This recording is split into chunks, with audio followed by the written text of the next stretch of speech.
안녕하세요. 시니어 실버 스토리입니다. 시니어 실버 스토리는 검정 화면으로 배터리 절약과 주무실 때 켜두시기 편하게 만들었습니다. 오늘도 재미있는 사연 하나 가지고 왔습니다. 어릴 적 우리 마음속에 있는 첫사랑 이야기. 자, 그럼 시작해보겠습니다. 나는 16살 그 나이만이 가질 수 있는 서툴고도 순수한 빛 속에서 살고 있었다. 교복 치맛자락이 바람에 스칠 때마다 이상하게 마음이 먼저 흔들리고 햇살 한 줄기에도 의미를 찾으려 애쓰던 때였다. 그 시절에 나는 아직 철부지였지만 감정만큼은 누구보다 진지했고 그 진지함은 어느 날 아주 조용히 한 사람을 향해 쏠리기 시작했다. 그 사람은 나보다 2살 위, 같은 학교의 남자 선배였다. 그를 처음 본 날을 정확히 기억하고 있다. 운동장 한쪽에서 농구공이 지면에 부딪히는 둔탁한 소리가 울리던 늦은 오후. 그는 친구들에게 둘러싸여 있었다. 땀에 젖은 앞머리가 이마에 달라붙어 있었고 웃음소리에는 햇빛보다 더 따뜻한 느낌이 배어 있었다. 그 순간 이상하게 가슴이 2번 뛰는 듯한 감각이 스쳤다. 누군가를 좋아한다는 감정이 어떤 것인지도 잘 모르는 나였지만 그날부터 시선은 자꾸만 그를 향해 움직였다. 매일 아침 등굣길에서 나는 은근히 그의 뒷모습을 찾았다. 학교 앞 골목에 들어서는 순간 아직은 서늘한 이른 아침의 공기 속에서 그의 보폭과 비슷한 그림자가 어딘가에 있을까 눈을 굴렸다. 가끔은 내가 조금 더 일찍 도착했고 가끔은 뒤늦게 그가 나타났다.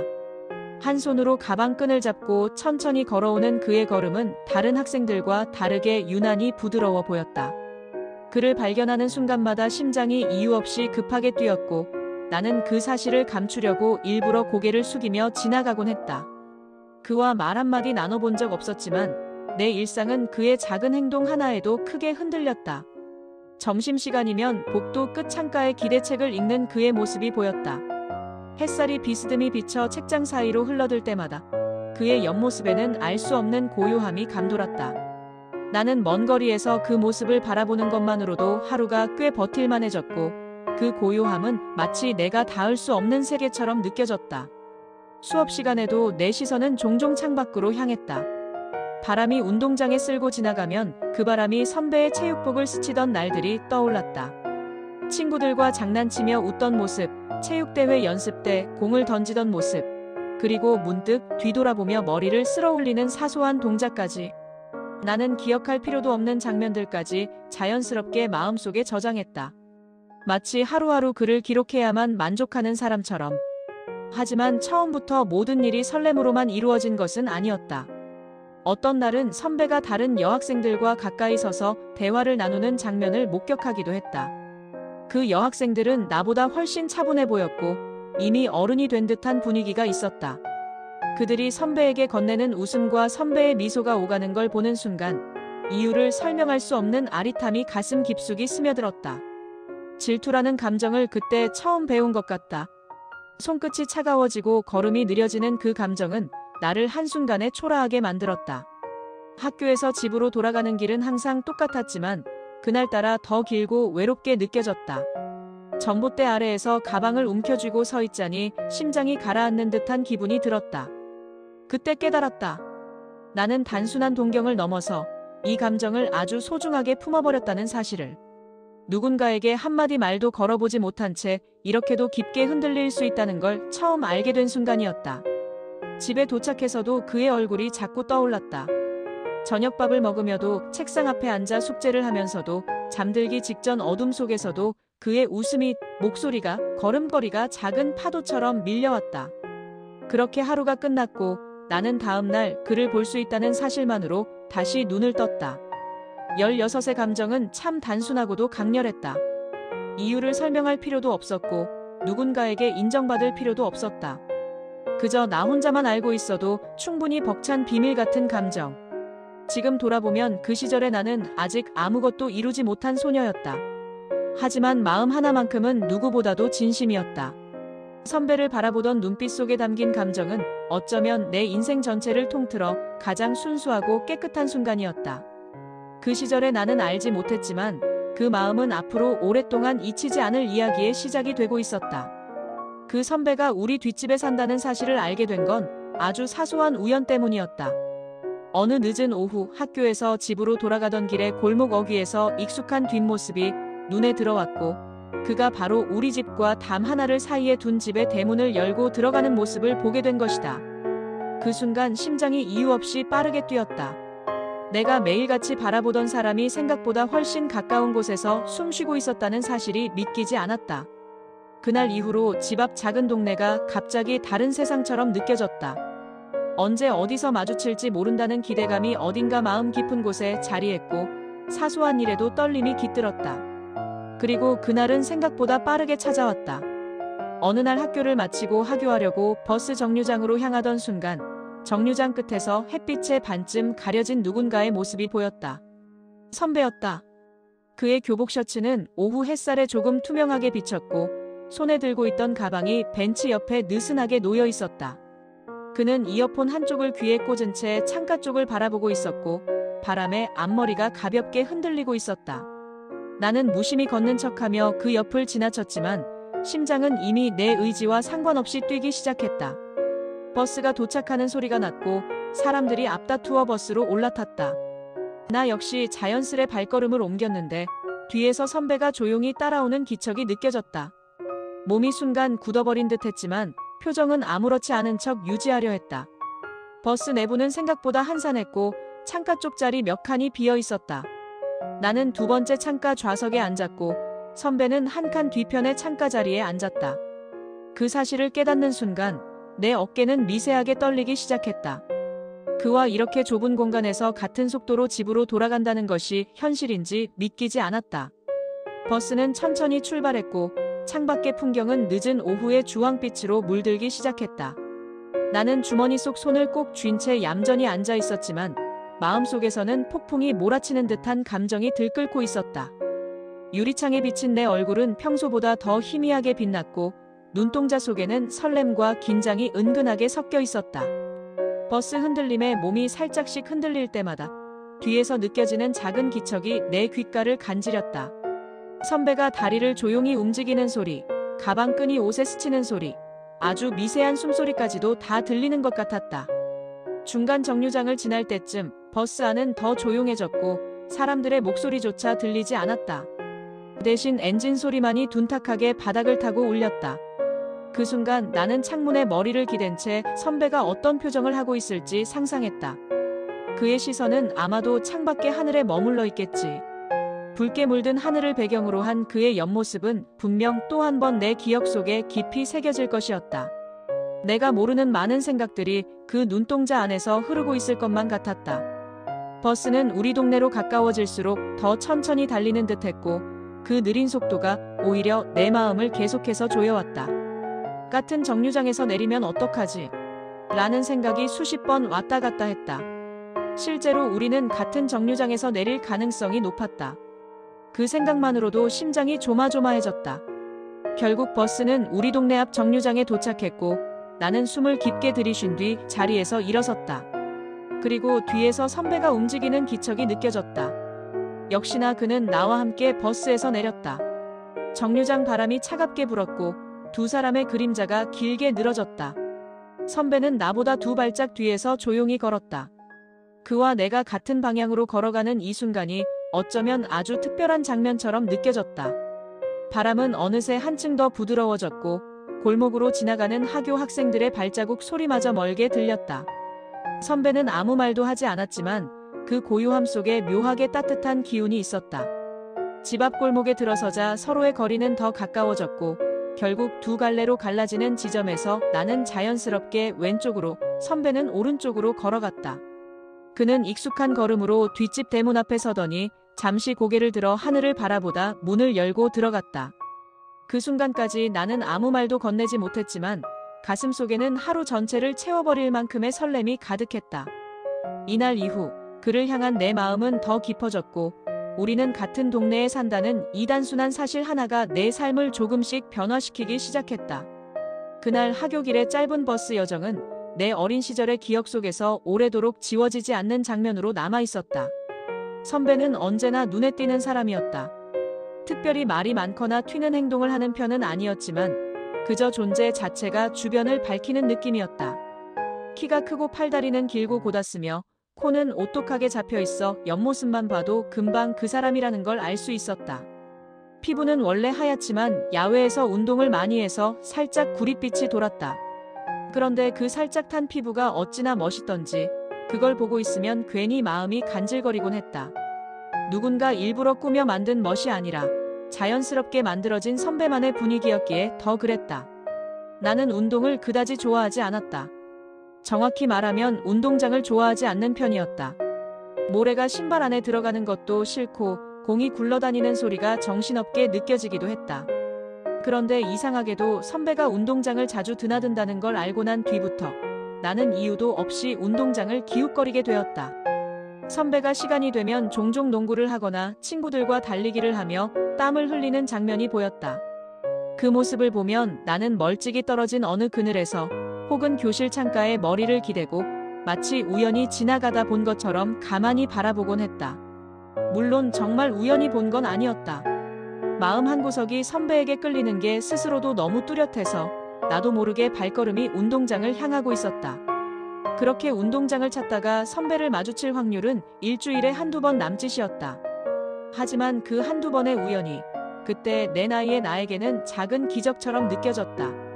선배가 농구공을 던지는 순간의 팔동작, 점프한 뒤 내려오며 손등으로 이마에 땀을 닦는 모습, 웃음소리가 바람처럼 운동장에 퍼지는 장면 올 오브 그 순간들이 나에게는 짧은 영화 같았다.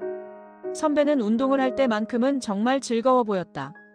친구들에게 장난을 치기도 하고 점수를 넣으면 양팔을 크게 벌리며 웃었고 실패했을 때는 뒤통수를 긁적이며 조용히 다시 준비했다. 그런 작은 행동 하나하나가 나에게는 너무 특별해 보였다. 나는 선배가 뛰는 모습만 봐도 괜히 가슴이 뛰었다. 누군가를 좋아한다고 꼭 말로 표현할 필요는 없는 것처럼 나는 그저 그 장면을 바라보는 것만으로도 충분히 행복했다. 하루는 선배가 운동장을 나가던 도중 우연히 내 쪽을 스쳐 지나갔다. 나는 아무렇지 않은 척 책을 펴놓고 있었지만 마음속에서는 천둥이 울리는 듯 심장이 요란하게 뛰었다. 선배는 나를 보더니 가볍게 안녕하고 인사했다. 그 짧은 한마디가 전부였지만 나는 그날 하루 동안 머릿속에서 그 목소리를 수십 번도 더 재생했다.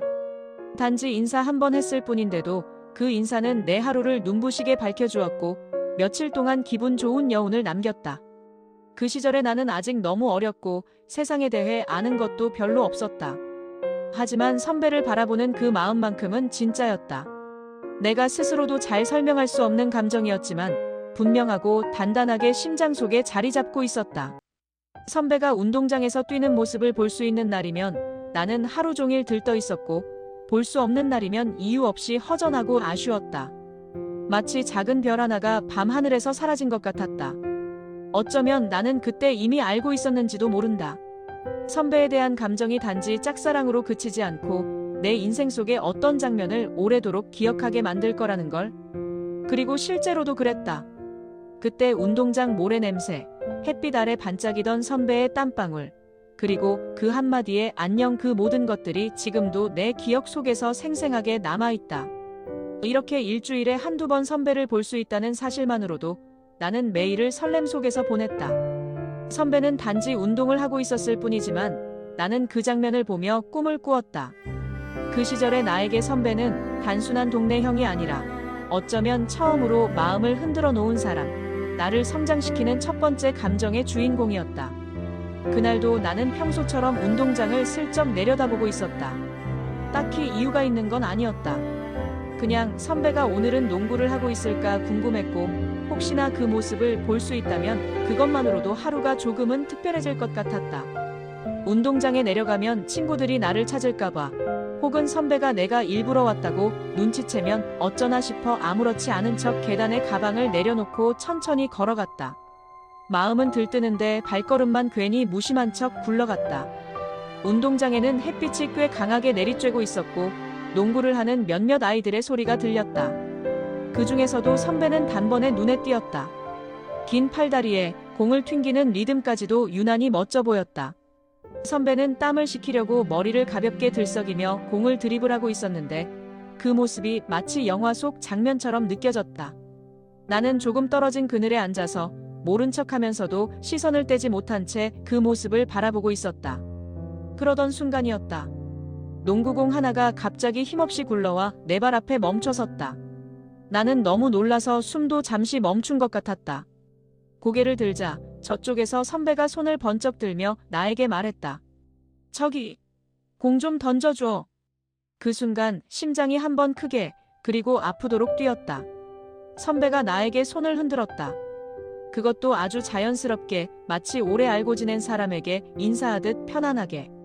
나는 그 짧은 순간 동안 나도 모르게 선배의 손짓에 반응해버렸다. 멍하니 바라보다가 나도 손을 흔들고 말았던 것이다. 그때 깨달았다. 공을 던져줘야 했는데 나는 손을 흔들어버렸다는 걸. 얼굴이 뜨겁게 달아오르기 시작했다. 순간적으로 너무 부끄러워 어떻게 해야 할지 몰랐고 머릿속이 하얘졌다. 선배가 아공 하고 다시 웃으며 손짓하는 게 보였다. 그런데 그때 이미 내 몸은 내 의지와 상관없이 도망가라는 신호만 따르고 있었다. 나는 도망쳤다. 정말 말 그대로 가방도 그대로 둔 채 운동장을 빠르게 가로질러 도망쳤다. 뛰는 동안 뒤에서 들리는 소리는 똑똑히 들렸다. 선배의 친구들이 깔깔거리며 웃는 소리였다. 그 웃음소리가 너무 크게, 너무 선명하게 귓가에 박혀버렸다. 야, 손 흔들었어.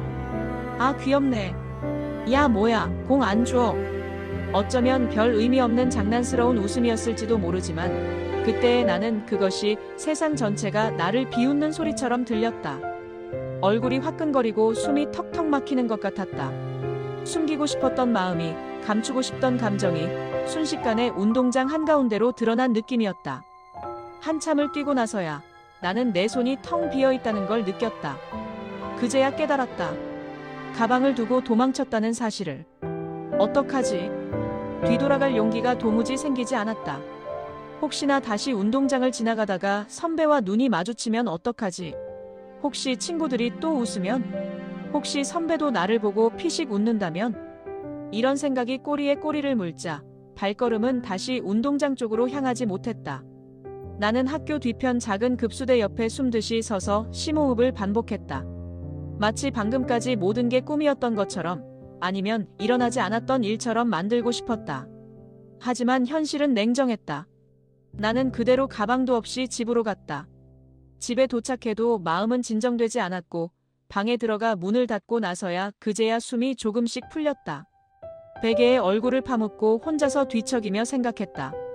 바보 같아 왜 손을 흔들었지? 공을 던져줬어야 했는데. 하지만 부끄러움이 가라앉아갈 즈음 아주 작은 미소가 정말 조금 내 입가에 스쳤다. 왜냐하면 부끄러웠던 그 상황 속에서도 분명한 사실 하나가 있었기 때문이다. 선배가 나를 향해 웃으며 손을 흔들었다는 것. 그리고 나는 비록 엉뚱했지만 그 손짓에 반응했다는 것.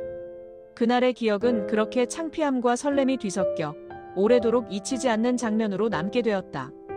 다음 날 아침, 나는 어제의 부끄러움 때문에 학교 복도를 걸을 때마다 마음이 쿵쾅대는 것을 느꼈다. 혹시라도 누가 어제 운동장에서 있었던 일을 떠올리며 나를 놀리지는 않을까? 혹시 선배와 마주치지는 않을까? 별의별 상상과 걱정이 머릿속을 가득 채웠다. 교실 문을 열기 전부터 이미 숨이 가빴다. 나는 평소보다 더 빨리 자리에 앉아 책상에 얼굴을 묻었다. 아무 일도 없던 척 조용히 넘어가고 싶었다. 그냥 이대로 수업만 듣고 조용히 하루가 지나가면 좋겠다고 생각했다. 그런데 그 바람은 시작부터 산산이 깨져버렸다. 교실 문이 쾅 하고 열리는 소리가 났고 반 친구들 몇 명이 동시에 누구야? 하는 소리가 들렸다. 나는 고개를 들까 말까 망설이다가 조심스럽게 눈만 들어 문 쪽을 바라보았다. 그리고 그 순간 심장이 멎는 듯한 느낌이 들었다. 그 오빠가 서 있었다. 어제 운동장에서 손을 흔들며 공을 달라던 학교에서 제일 멋있다고 소문난 바로 그 선배가 헐렁한 체육복 바지에 흰 셔츠를 대충 걸친 모습이었지만 내 눈에는 영화 속 주인공처럼 보였다. 그런데 그의 손에 들려있는 것이 눈에 들어왔다. 내 가방. 정확히 말하면 어제 운동장에 두고 도망쳐버린 내 가방이었다. 순간 머릿속이 하얘졌다. 어떻게? 혹시 가방을 열어보지는 않았을까? 내 일기장은 그대로 있을까? 내 가방 속에는 오랜 시간 동안 몰래 써온 일기장이 들어있었다.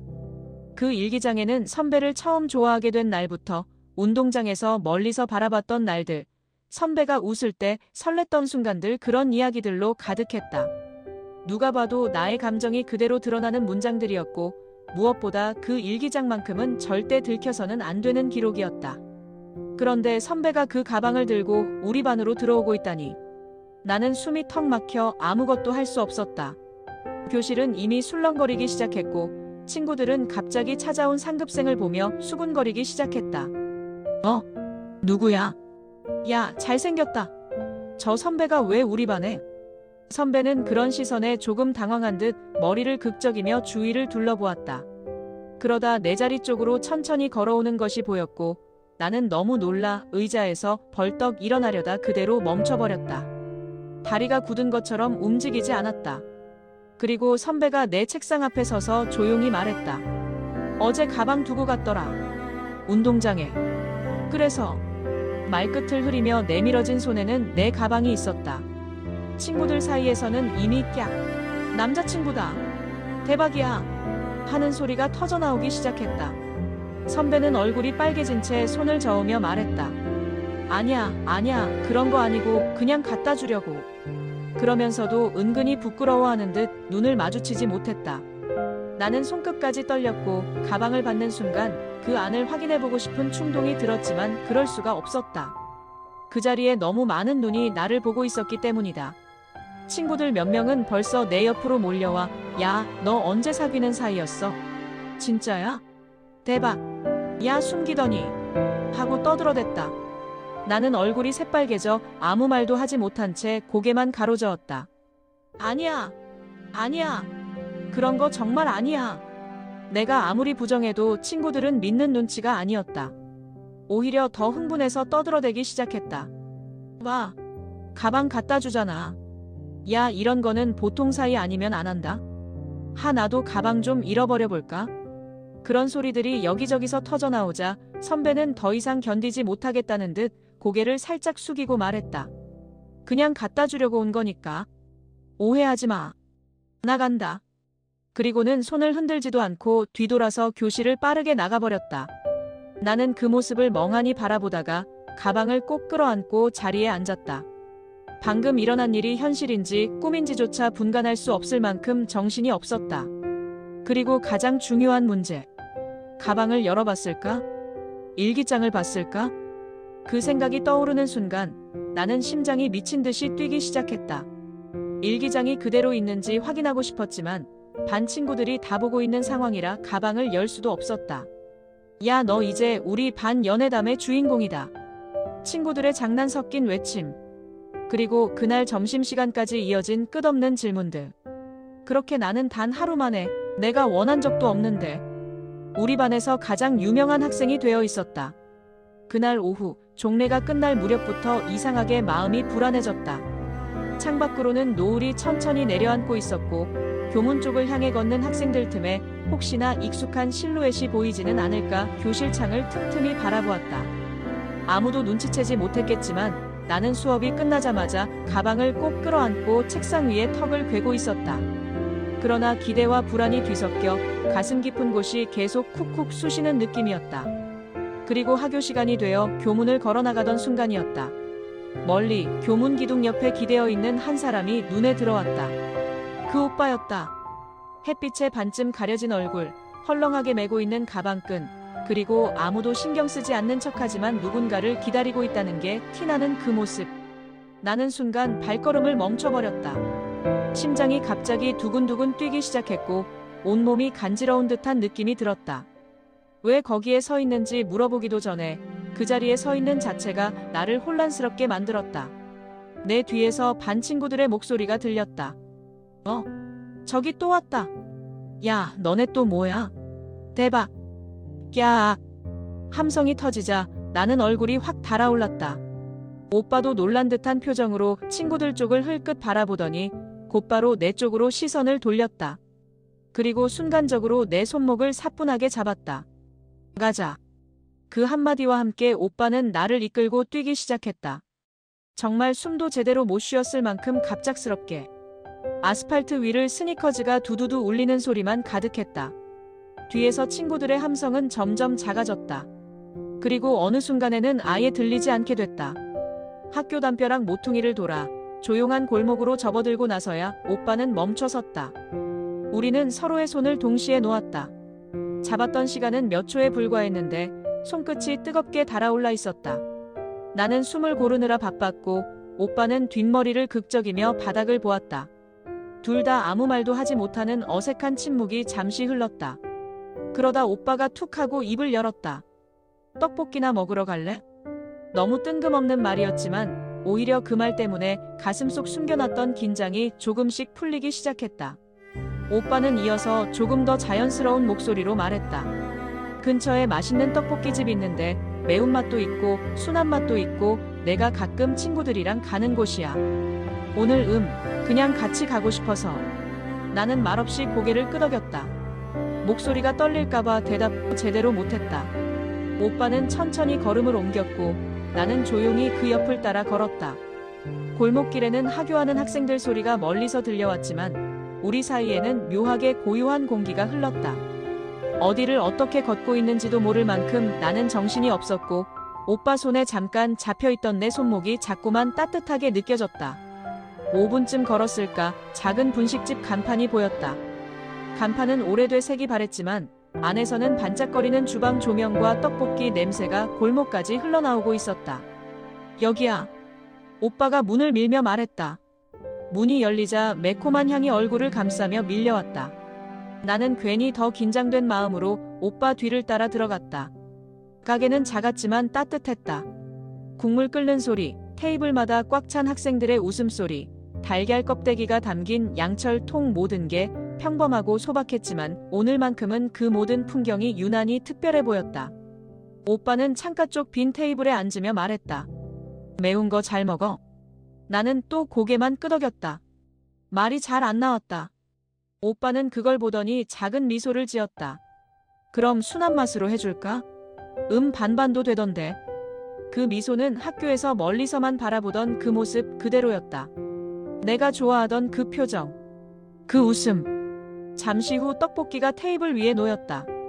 김이 모락모락 피어오르고 붉은 양념이 윤기가 흐르며 흔들렸다. 오빠는 젓가락을 건네며 말했다. 먹어봐. 여기 진짜 맛있어. 나는 떡 하나를 조심스레 집어 입에 넣었다. 매콤하면서도 달콤한 맛이 입안 가득 퍼졌다. 그냥 평범한 떡볶이인데 이상하게 오늘은 평소보다 10배는 맛있게 느껴졌다.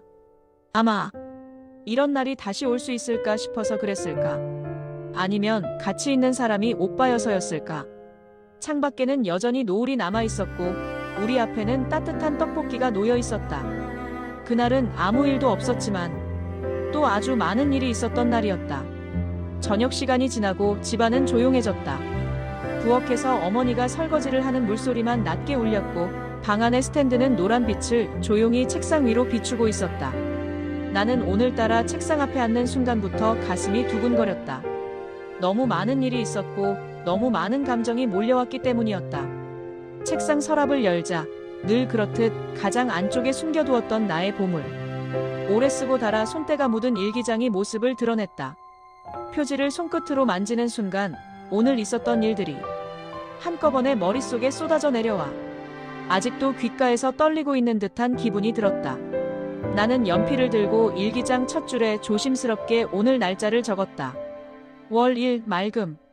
그 아래로 줄을 몇 번이나 긋고 지우면서 무엇부터 적어야 할지 망설일 정도로 가슴이 벅차올랐다. 그리고 드디어 글을 쓰기 시작했다.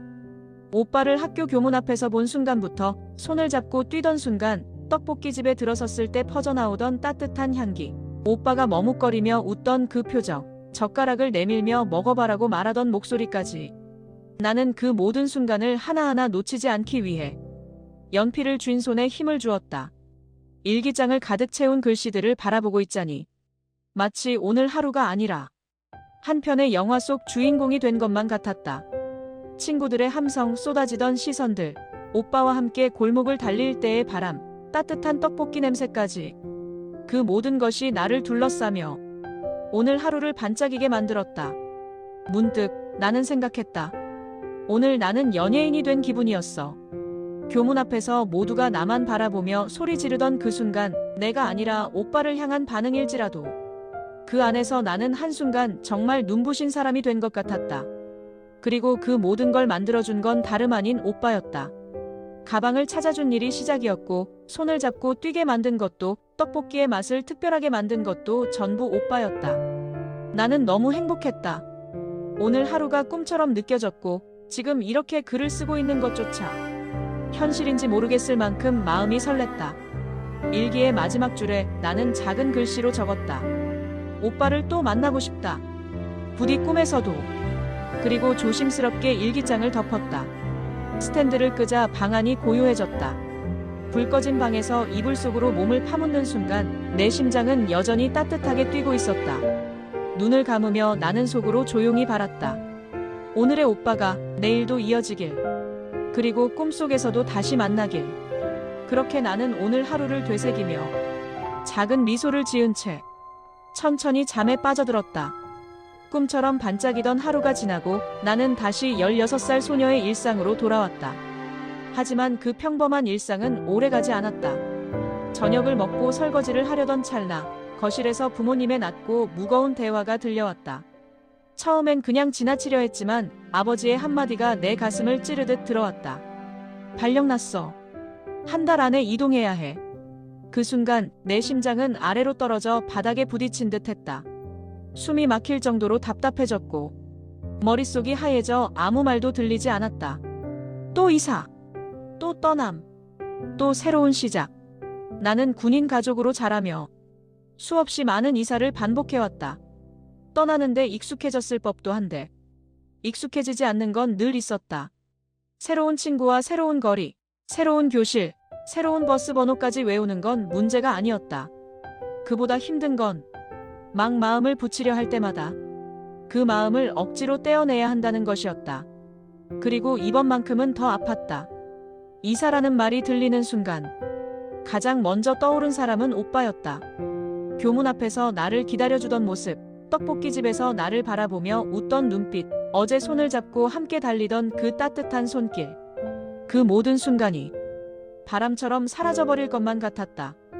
겨우, 정말 겨우 오빠와 내 마음이 시작될 것만 같았는데 이제 조금만 용기 내면 내 마음을 전할 수 있을 것 같았는데 그 작은 용기마저 한순간에 짓눌려버렸다. 고백을 한다면 아마 더 멀어지는 시작에 불과할 것이다. 오늘 말하고 내일 떠나는 사이라면 고백의 의미는 무엇일까? 내가 좋아한다고 말하는 순간 그 마음은 그대로 이별이 되어버린다. 그래서 고백조차 할 수 없었다. 하지 않는 게 아니라 할 수가 없었다. 나는 방문을 닫고 침대에 앉아 두 손으로 얼굴을 가렸다. 머리 뒤쪽이 뜨겁게 욱신거렸고 눈에서는 눈물이 떨어지기 시작했다. 왜 하필 지금? 이제 막 행복해지려고 했는데 나를 연예인처럼 빛나게 만들었던 하루는 하루 만에 무너져 내리는 것 같았다.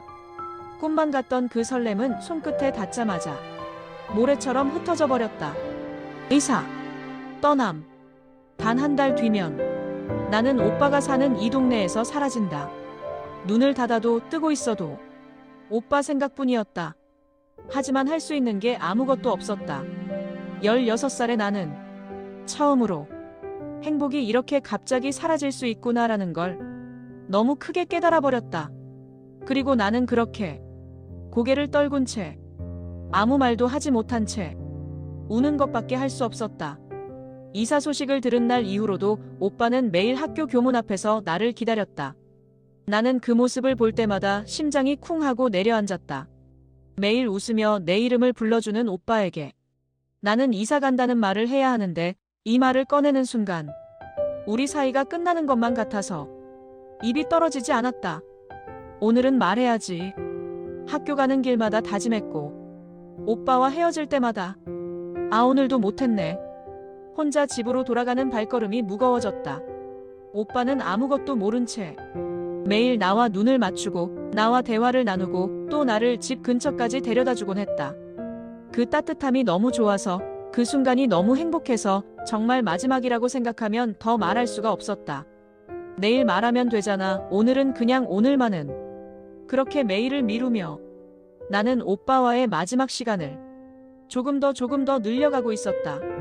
하지만 그 시간은 생각보다 빨리 끝을 향해 가고 있었다. 우리는 토요일 아침에 이사한다고 들었기 때문에 나는 금요일에 학교가 끝난 뒤 교문 앞에서 기다릴 오빠에게 마지막 용기를 털어놓기로 마음먹었다. 그날은 유난히 수업도 귀에 들어오지 않았고 점심시간도 쉬는 시간도 시간이 흐르는 모든 순간이 심장이 두근거려 미칠 것 같았다. 오늘은 꼭 말해야 해. 오빠가 좋아서 하는 말이 아니라 떠나는 나라도 진심을 전하고 싶어서. 내 인생에서 처음으로 생긴 이런 마음을 그냥 아무 소리 없이 버리고 떠나고 싶지 않아서. 그렇게 결심한 금요일, 짐 정리를 하려고 집에 도착한 엄마가 갑자기 내 방문을 열고 말했다. 우리 오늘 이사해야 할 것 같아. 군청에서 일정이 바뀌었대. 트럭도 오늘밖에 못 온대. 그 말이 떨어지는 순간 나는 들고 있던 펜을 놓아버렸다. 오늘 이사한다고요? 응, 지금 바로 정리해야 해. 내 방부터 짐 싸자. 머리가 하얗게 됐다. 숨을 들이쉬는 것도 어려울 만큼 가슴이 막혔다. 오늘? 왜 하필 오늘? 왜 하필 이날? 나는 방 안을 멍하게 둘러보다가 갑자기 교문에서 기다릴 오빠 얼굴이 떠올랐다. 오빠는 지금도 아무것도 모른 채 내가 올 거라 믿고 기다리겠지. 내가 걸어 나올 때까지 언제나처럼 두 손을 주머니에 넣고 바람에 머리를 넘기며 서 있겠지. 그 모습을 상상하자 눈물이 터질 것처럼 쏟아졌다. 엄마, 나 지금 잠깐만 나갔다 오면 안 돼? 지금 이사 다급하다니까. 오늘 안 되면 다음 달로 밀린대. 그러면 아버지 출근도 문제 생겨. 엄마는 진지했고 상황은 너무 급박했고 나는 아무 말도 할 수 없었다. 그날 나는 오빠를 보러 나갈 단 1분의 시간도 허락받지 못했다. 짐 정리, 서류 확인, 업체 도착, 모든 게 순식간에 몰아닥쳤다. 나는 집안에서 미친 듯이 상자를 정리하면서도 머릿속에서는 오직 하나의 생각만 돌아가고 있었다. 오빠가 기다리고 있을 텐데. 나는 안 가는데. 오빠는 얼마나 기다릴까? 트럭이 도착하고 집이 삽시간에 어지러워지고 옮겨진 상자들이 문 밖으로 쏟아져 나갈 때까지 나는 교문 앞을 단 한 번도 볼 수 없었다. 그리고 그렇게 나는 오빠에게 아무 말도 못한 채, 고백은커녕 이사한다는 말조차 못한 채 그 도시를 떠났다. 금요일, 오빠는 아마도 내가 나오지 않는 교문 앞에서 조금 기다리다가 조금 더 기다리다가 결국 홀로 돌아갔을 것이다. 그것이 우리의 마지막 모습이었다. 말 한마디 없이 헤어진 가장 아름답고도 가장 아픈 16의 첫사랑의 끝이었다. 우리는 서로 고백을 한 적이 없었다. 좋아한다고, 사랑한다고 그 흔한 한마디조차 나누지 못했지만 우리 사이에는 말보다 더 분명한 공기가 있었다. 교문 앞에서 나를 기다리던 오빠의 눈빛, 내가 오면 아무렇지 않은 척하며 작게 웃어주던 표정, 떡볶이 먹으러 갈 때 자연스럽게 걸음 맞춰주는 속도, 집 앞에서 헤어질 때 아무 말 없이도 오래 바라봐주던 그 시선. 우리는 그 모든 것만으로 이미 마음이 서로에게 향해 있는 걸 분명히 알고 있었다. 하지만 그 아름답고 깨끗한 마음들은 어쩌면 너무 어려서, 너무 서툴러서 그저 눈빛으로만 머물러 있었다. 나는 단 한 번도 오빠에게 좋아해요 라고 말해본 적이 없었다. 오빠도 나에게 너 좋아한다 라는 말 한 번 없었다. 그럼에도 우리는 누가 봐도 서로에게 마음이 있는 사람들처럼 조심스럽고 따뜻하고 설레는 관계를 이어갔다. 그런데 이제 나는 떠난다. 그것도 오빠에게 말 한마디 못한 채로. 이사가 끝난 뒤 트럭에 몸을 싣고 우리 집이 점점 멀어지는 걸 보며 나는 손에 꼭 쥐고 있던 작은 메모지를 바라봤다. 그 메모지에는 XX9 XX동 XX-XX 단 하나 우리 집 주소만 적혀 있었다. 오빠의 집 주소는 나는 알지 못했다. 웃기게도 나는 오빠를 매일 만났고 오빠는 매일 우리 학교로 왔다. 오빠가 우리 학교 앞까지 걸어오는 거리가 얼마인지, 어느 방향에서 오는지, 얼마나 천천히 걸어오는지도 기억나는데 정작 그 집이 어디인지, 어느 골목인지, 어떤 문패인지 나는 하나도 알지 못했다. 오빠를 보기 위해 내가 할 수 있는 건 학교 정문을 바라보는 것뿐이었다. 오빠의 일상을 나는 몰랐고 오빠도 나의 집 주소 외엔 아무것도 몰랐다. 내가 떠난다는 걸 오빠는 언제 알게 될까? 오빠가 주말을 지나 월요일에 학교 앞에서 기다리다가 내가 나오지 않으면 그제야 알게 되겠지. 오빠는 분명 문득 생각날 거다. 왜 나오지 않지? 아프려나? 혹시 무슨 일이라도?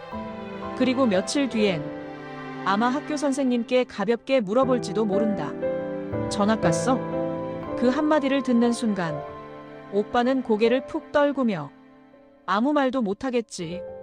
우리가 서로 좋아했다는 걸 알면서도 서로에게 말하지 못했고 고백은 없었지만 고백보다 더 설레는 시간을 함께 보냈고 마음은 있었지만 그 마음을 미래로 이어갈 방법은 없었다. 주소조차 남기지 못했다. 내가 알고 있는 것은 떠나온 우리 집 주소뿐.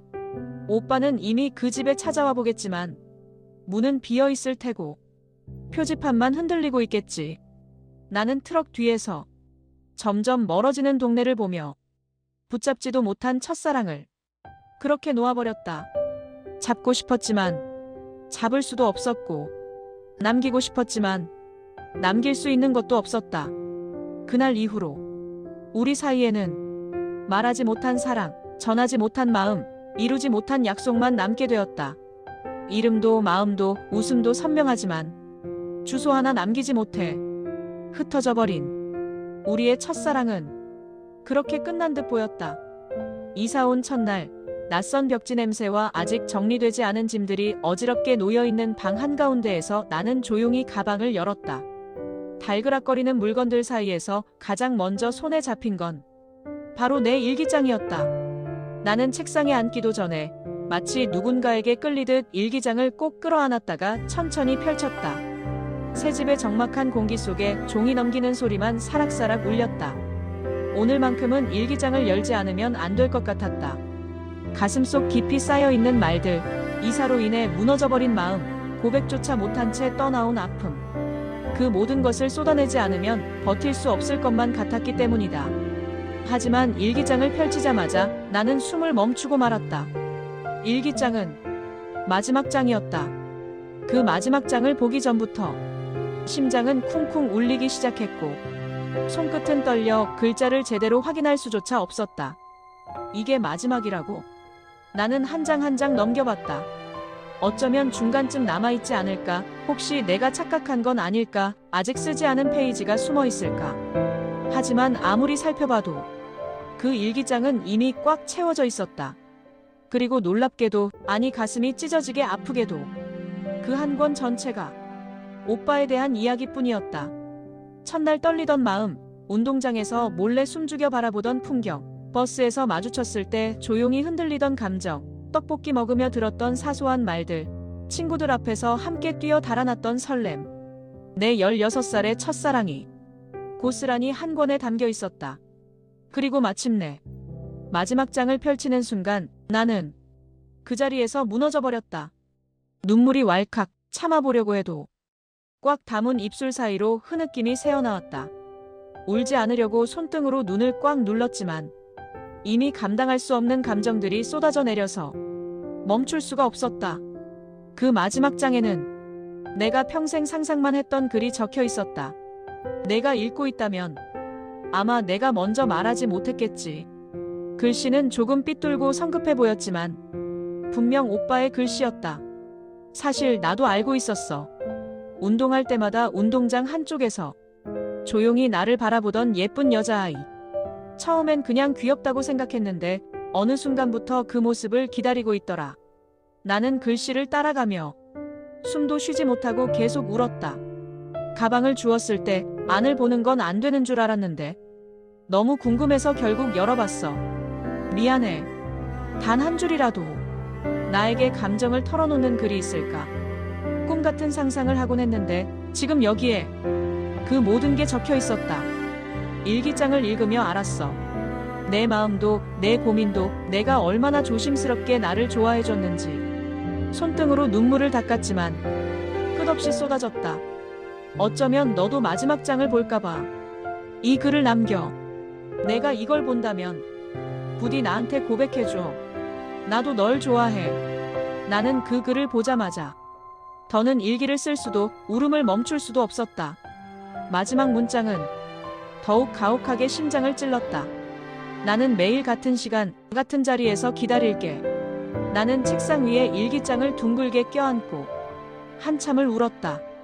사랑받고 있었다는 사실이 너무나 벅차서, 그러나 그 사랑을 잃어버렸다는 현실이 더욱 가슴을 찢어서, 그날 밤 나는 결심했다. 무작정 옛 동네로 가보기로. 다음 날 나는 혼자 버스를 타고 이사 오기 전 살던 곳으로 향했다. 학교 앞, 오빠가 서 있던 그 자리, 떡볶이집, 그리고 농구하던 운동장까지. 하지만 아무리 찾아도 오빠는 그곳에 없었다. 운동장 바람만 휙휙 불고 농구 골대만 비어 있었다. 나는 그 자리에 서서 오빠가 공을 던지던 모습을 상상하다 결국 또 눈물을 떨구고 말았다.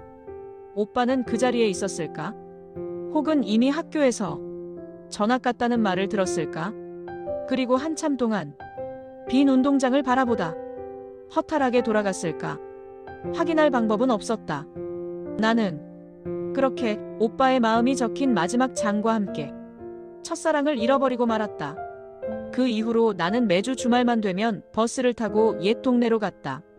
마치 그곳으로 가기만 하면 운동장 한편에서 농구공을 돌리던 오빠의 모습이 다시 눈앞에 나타날 것만 같아서였다.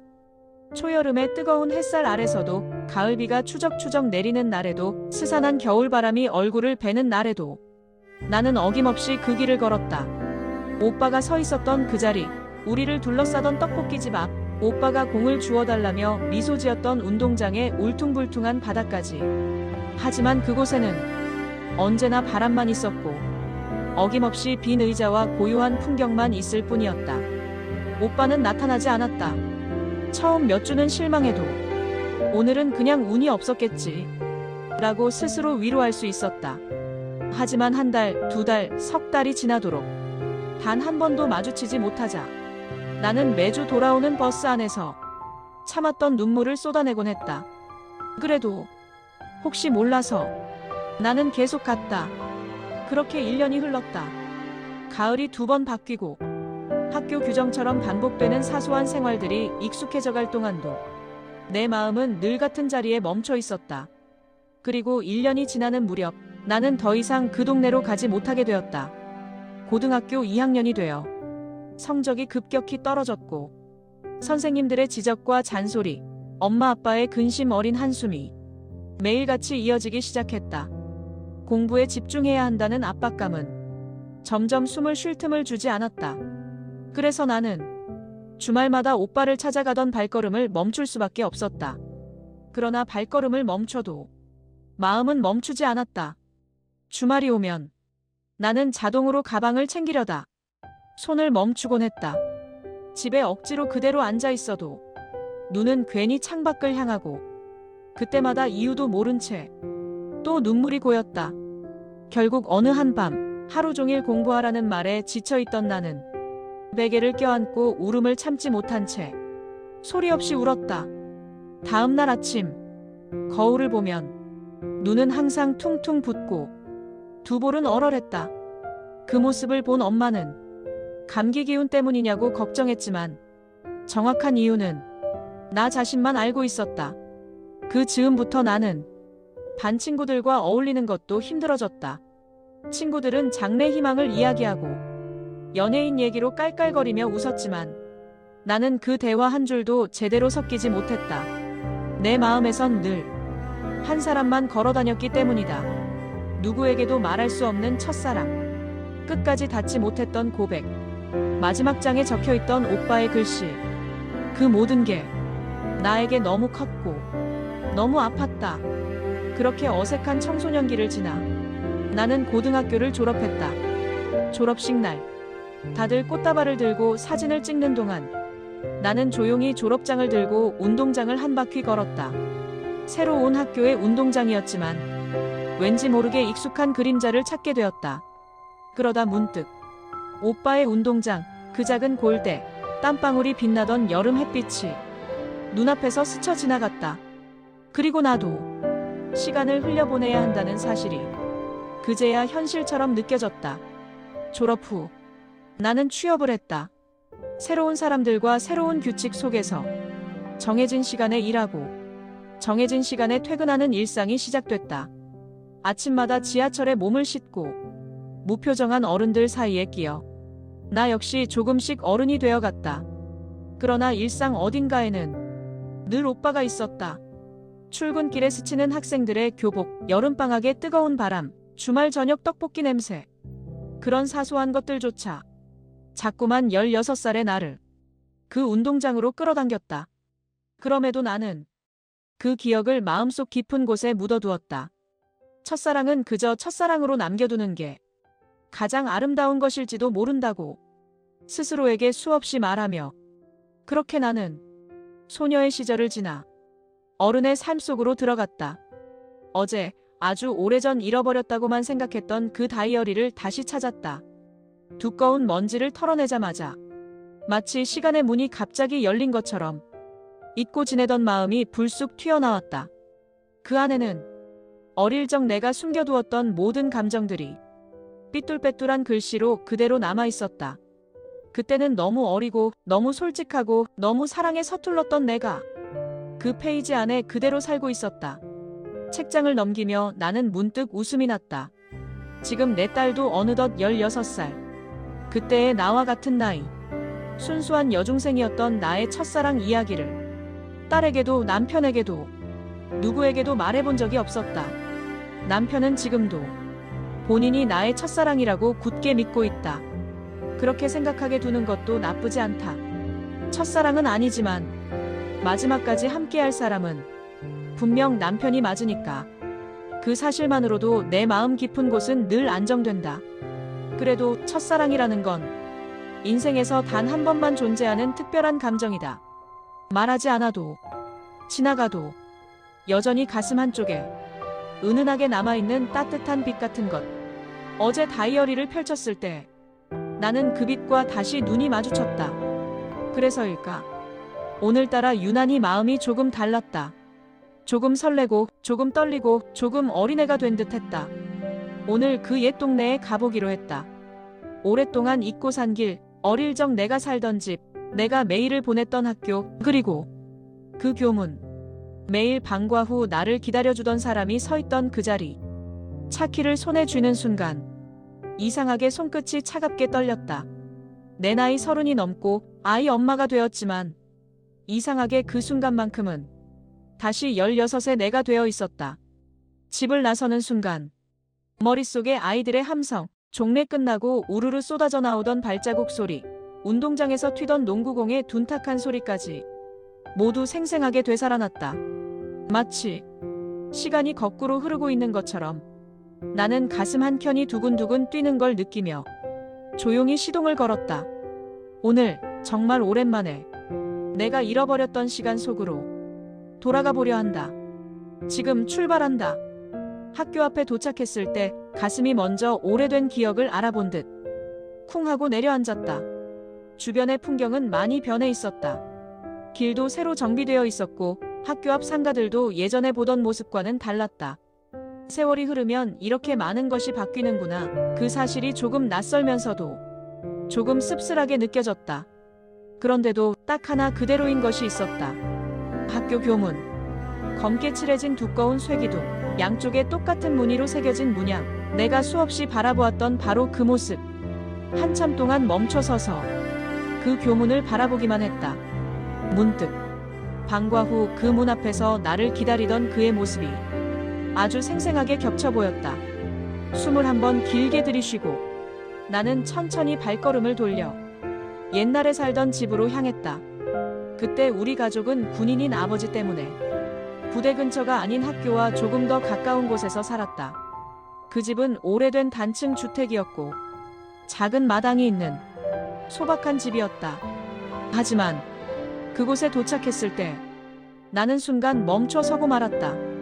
집은 여전히 주택이었지만 외벽 페인트는 바뀌었고 작던 마당은 울타리로 둘러쳐져 있었다.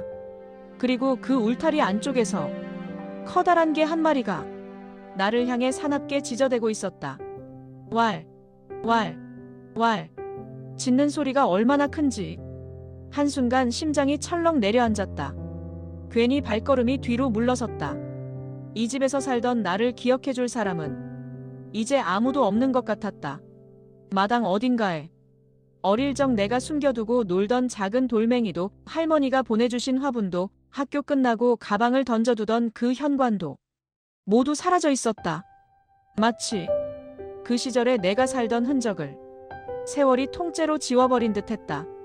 하지만 마음 한구석에서는 오히려 그래서 더 그립고, 그래서 더 돌아오고 싶었던 것인지도 몰랐다. 나는 조용히 고개를 숙이고 서서히 그 집을 등지고 돌아섰다. 개는 아직도 울타리 너머에서 낯선 방문자를 향해 계속 짖고 있었다. 사납게 짖는 개 소리에 놀라 뒤로 물러선 바로 그때 현관문이 벌컥 열리며 집주인이 모습을 드러냈다. 누구세요? 낯선 얼굴, 낯선 목소리. 당연한 건데도 어쩐지 마음 한편이 서늘해졌다. 나는 잠깐 얼어붙은 사람처럼 가만히 서 있었다. 입술이 달싹거리긴 했지만 무슨 말을 해야 할지 떠오르지 않았다. 결국 나는 죄송해요. 그 말만 남기고 뒤돌아 걸음을 떼려 했다. 그런데 또 이런 식으로 도망치듯 사라지면 집주인이 이상하게 생각하지 않을까? 낯선 여자가 집 앞에서 서성이다가 깨 짖는 소리에 놀라 뛰어가듯 사라지는 모습이라니 오해라도 생길 것 같았다. 그래서 나는 다시 멈춰섰다. 그리고 용기를 조금 모아 집주인을 향해 천천히 고개를 돌렸다. 저 이상한 사람 아니에요. 여기 제가 어릴 때 살던 집이에요. 집주인의 표정이 조금 누그러졌다. 걔도 그제야 짖는 소리가 잦아들었다. 나는 그 틈에 가슴 깊숙이 묻어두었던 이야기를 조심스럽게 꺼내기 시작했다. 아버지가 군인이셔서 이사를 자주 다녔어요. 그런데 이 집은 이상하게 기억이 많아요. 좋은 기억도 있고 조금 아픈 기억도 있고 그냥 지나가다가 한번 보고 싶어서요. 말을 하다 보니 목이 살짝 떨리는 게 스스로도 느껴졌다. 집주인은 이윽고 고개를 끄덕였다. 그러셨군요. 그래서 그렇게 오래 서 계셨던 거구나. 요즘 이상한 사람이 많아서 괜한 오해할 뻔했네요. 나는 쑥스러워 고개를 숙이며 웃었다. 네, 그럴 수도 있죠. 죄송해요. 갑자기 찾아와서. 집주인은 미소를 지으며 말했다. 괜찮아요. 옛날 집 찾아오는 분들 가끔 있어요. 추억이라는 게 다 그런 거죠. 혹시 마당 안쪽에 들어와서 보실래요? 그 말에 나는 순간 가슴이 또다시 쿵 내려앉았다. 정말 보고 싶기도 했지만 동시에 두려운 마음도 있었다. 내가 기억하는 그 집과 지금의 이 집이 너무 다르다면 내 소중한 추억까지 흔들릴 것 같았다. 그래서 나는 고개를 저었다. 아니요, 그냥 여기서 바라본 것만으로도 충분해요. 정말 감사합니다. 집주인은 고개를 끄덕이며 집 안으로 다시 들어갔다. 문이 닫히고 깨 짖는 소리가 완전히 멎었다. 나는 한동안 그 자리에서 집을 바라보다가 천천히 돌아섰다. 마치 오랫동안 붙잡고 있던 무언가를 살포시 놓아주는 느낌이었다. 잠시만요. 내가 집에서 돌아서려는 순간 집주인이 갑자기 다급하게 나를 불러 세웠다. 나는 놀라서 멈춰섰고 집주인은 마치 무언가 떠올린 듯 손바닥을 탁 치더니 서둘러 집 안으로 뛰어들어갔다. 문이 닫히고 잠시 정적이 흘렀다. 무슨 일일까? 걔도 다시 고개를 갸웃거리며 문 쪽을 바라보고 있었다. 그리고 몇 분 뒤 집주인은 작은 꾸러미 하나를 들고 나왔다. 이거 혹시 주인 아니세요? 그녀는 꾸러미를 조심스럽게 내게 내밀었다. 겉은 오래된 보자기로 감싸져 있었고 모서리는 여러 번 손때가 묻은 듯 닳아 있었다. 나는 얼떨결에 그것을 받아들었다. 이게 뭐예요? 집주인은 숨을 고르며 말했다. 편지예요. 여기로 계속 오던 편지들. 내 손이 순간 굳어버렸다. 편지요? 집주인은 고개를 끄덕였다. 자기도 읽어보고 싶은 마음이 없었던 건 아니지만 주인이 누군지 몰라서요. 가끔 주소가 분명히 여긴데 수취인은 당신이 아니라고 하니 반송하기도 그렇고 그래서 보관만 하고 있었어요. 그리고 이어진 말. 근데 작년까지는 매년 왔거든요. 근데 올해는 한 통도 안 왔어요. 나는 심장이 서서히 조여오는 듯 했다. 혹시 언제 왔었는지 기억하세요? 집주인은 고개를 끄덕이며 말했다. 매년 5월 12일이요. 그 말이 떨어지는 순간 나는 숨이 턱 막혀왔다. 5월 12일. 내 생일. 온몸에 전율이 번졌고 손에 든 꾸러미가 미세하게 떨렸다. 집주인은 덧붙였다. 해외에서 온 것도 있고 한국에서 온 것도 있고 아무래도 여러 곳으로 옮겨 다니며 보낸 것 같더라고요. 분명히 당신에게 가야 했던 것 같은데 주소가 계속 여길 가리켜서요.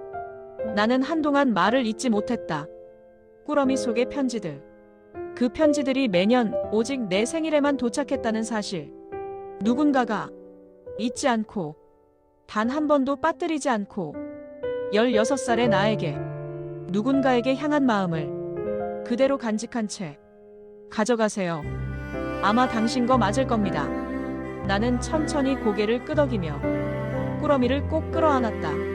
마치 16살의 나를 다시 품에 안는 것처럼. 그리고 마음 한구석에 조용히 그러나 분명하게 어떤 이름이 떠올랐다. 그 이름은 단 한 번도 잊힌 적이 없는 나의 첫사랑. 오빠. 우리 집 주차장에 도착했을 때 나는 시동을 끄지도 않은 채 한동안 그대로 앉아 있었다. 보조석 위에 놓인 편지 꾸러미. 보자기 끝이 햇빛에 비쳐 희미하게 빛나는 모습이 마치 시간이 멈춰 서 있는 듯했다. 집안에는 나보다 먼저 퇴근한 남편이 기다리고 있을 것이다. 늘 따뜻한 말투로 왔어? 하고 반겨주는 사람. 그런 남편 앞에 이 편지들을 들고 올라간다는 건 도저히 할 수 없는 일이었다. 편지를 보는 순간 남편이 받을 상처도 선명하게 그려졌다. 전혀 알지 못했던 내 지난 시절의 깊은 이야기를 갑작스레 마주하게 될 그의 마음. 그리고 나에 대한 서운함. 아직 사랑을 속삭일 나이도 아닌 16살의 이야기. 하지만 내겐 너무나 소중했던 사람. 그가 보낸 편지를 남편이 본다면 어쩌면 지금의 나보다 더 아픈 사람이 남편이 될지도 모른다. 나는 천천히 꾸러미를 끌어안고 고개를 떨구었다. 그리고 편지 하나를 조심스레 꺼내어 펼쳤다. 글씨는 조금 삐뚤었지만 정성스레 눌러 쓴 느낌. 그 시절 오빠의 손이 그대로 살아있는 것만 같았다. 예전이었다면 이런 글씨를 보는 순간 숨도 못 쉴 만큼 울음을 터뜨렸을 테지만 이제는 달랐다. 눈물이 흐르지 않으면 오히려 그것이 이상할 정도로 눈가에 눈물이 맺혔다. 그러나 오열은 없었다. 대신 가슴 깊은 곳을 톡 건드리는 잊고 있던 설렘이 피어올랐고 그와 함께 옅은 미소가 떠올랐다. 한두 방울 떨어지는 눈물. 그마저도 아픈 슬픔이 아니라 마음 한켠을 따뜻하게 적셔주는 그리움의 물방울이었다. 나는 편지를 하나하나 조용히 읽어내려갔다. 편지마다 오빠의 마음이 한 겹씩 겹쳐져 있었다. 어떤 편지는 장난스럽고 어떤 편지는 담담했고 또 어떤 편지는 그 시절엔 미처 알지 못했던 말하지 못한 속마음들로 가득했다. 마치 편지를 통해 16살의 나와 17살의 오빠가 다시 조용히 마주 앉아 오래 묻어뒀던 이야기를 이어가는 듯했다. 나는 그렇게 우리 집 주차장 한켠에서 30여 년을 건너뛰어 다시 16살로 돌아갔다. 너무나도 소중했던 나의 첫사랑. 그리고 잃어버린 줄 알았던 추억들. 버리지도 못하고 숨기지도 못하고 그저 간직하고 싶은 기억들. 오늘 밤 나는 그 시간을 다시 한번 품어본다. 꾸러미 속 마지막 편지는 봉투색이 다른 것들과 조금 달랐다. 유난히 깨끗했고 마치 이 편지만은 시간이 멈춘 듯. 빗바람도 거의 없었다. 나는 깊게 숨을 들이마신 뒤 천천히 봉투를 열었다. 작년에 온 편지. 손끝이 살짝 떨렸다. 그런데 편지를 펼치는 순간 묘하게도 가슴이 무겁지 않았다. 아련함과 동시에 설레는 듯한 떨림. 그리고 마지막 문장을 읽을 즈음엔 나는 아주 작은 눈물을 하지만 웃으면서 흘릴 수밖에 없었다. 하하하. 오빠는 여전히 그때의 말투로 나에게 이야기를 건네고 있었다. 그동안 공장에서 일을 하며 매년 5월 12일만 되면 날 떠올렸다는 이야기. 혹시나, 아주 혹시나 내가 편지를 보러 오지 않을까? 그 희망 하나로 1년, 2년, 3년 그보다 더 긴 시간을 버텼다는 이야기. 그리고 마지막으로 이제는 나를 잊어도 되겠다고. 오빠도 오빠 나름의 새로운 인생을 시작하려 한다고. 결혼을 앞두고 있어서 마지막으로 편지를 보낸다는 내용이었다. 정말 고맙고 또 고마웠다. 그러면서도 마음 한켠에서는 참 미안하기도 했다. 나는 오빠에게 단 한 번도 고백하지 못했고 단 한 번도 주소를 남겨주지 않았다. 어린 마음이었지만 지키지 못한 약속처럼 마음 한쪽이 짠하게 아팠다. 그래도 너무 다행이었다. 너무 감사했다. 나도 이렇게 사랑하는 남편 만나 예쁜 딸 하나 낳고 그 딸이 어느덧 내가 오빠를 좋아하던 그 나이가 되어가고 있는데 오빠 역시 저 멀리 어딘가에서 자기만의 소중한 가족을 꾸리고 행복하게 살고 있다니 그 사실 하나만으로 가슴이 너무 따뜻했다. 이제는 서로 볼 일 없는 인연일지도 모른다. 하지만 만약 언젠가 사람 많은 어디쯤에서 스쳐 지나간다면 나는 아마 그 얼굴을 알아볼 것이다. 그 시절 한없이 아련하고 순수하고 따뜻했던 그 미소. 그러나 서로 아는 척은 하지 않겠지. 그저 아, 잘 살고 있구나. 그 마음만 짧게 스쳐 지나가겠지. 그리고 그것이면 충분하다. 그렇게 내 16살 풋풋했던 첫사랑의 일기는 조용하고도 따뜻하게 끝이 났다. 감사합니다. 오늘 내용도 재미있으셨다면 구독과 좋아요 부탁드립니다. 매일매일 새로운 이야기 시니어 실버 스토리였습니다.